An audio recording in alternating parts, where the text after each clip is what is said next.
boiling, well-seasoned or well-salted water that we're cooking our shortcut, our penne rigate in.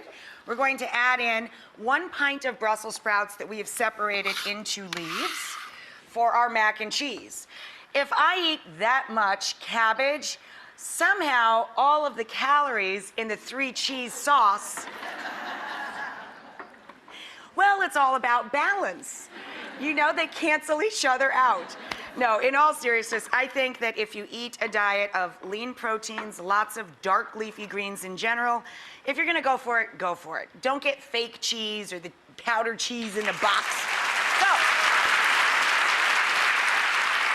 most people, when they make mac and cheese, just go for your cheddar, or maybe they get a little fancy and go for cheddar and Gruyere. I go for the Italian cheeses. I've got beautiful Fontina. This is Fontina Valdosta, Italian Fontina, or you could substitute Gruyere if you can't find it. Oh God, that smells so good. I seriously am having trouble like trying to make sentences because this smells so good. And then a couple of fat handfuls of grated Grana Padano or Parmigiano Reggiano. Now let me teach you something. Parmigiano Reggiano, if you buy a big chunk of it, make sure you get the rind. Save the rinds, pop them in your freezer. Every time you make soup, like minestrone or minestre, you throw in the cheese rind and the whole pot of soup tastes like cheese.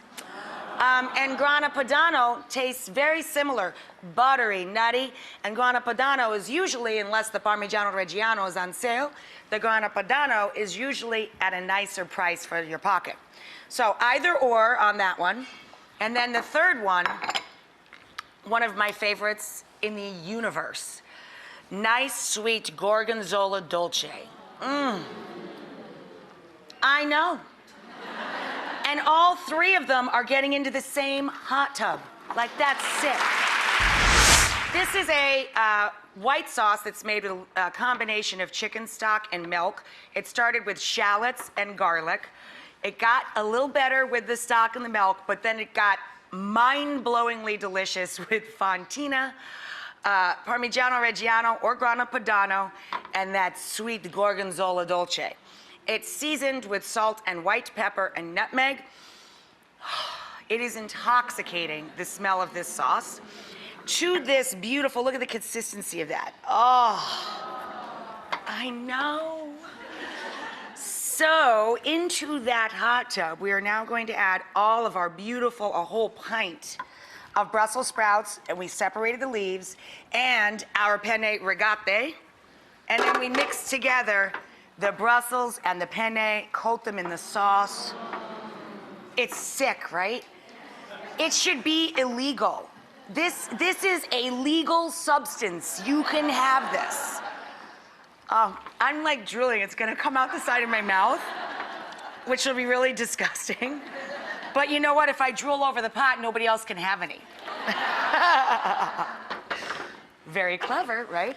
And then you take this and pour it into the bowl. Oh, we're not even done. Yes, nope. Nope. Don't even think you're done yet, because we have the brown butter sage flavored breadcrumbs that go down over the top of that. And then we have the crispy sage leaves that we crumble down all over that. Yes, I did. I just messed you up. Boom!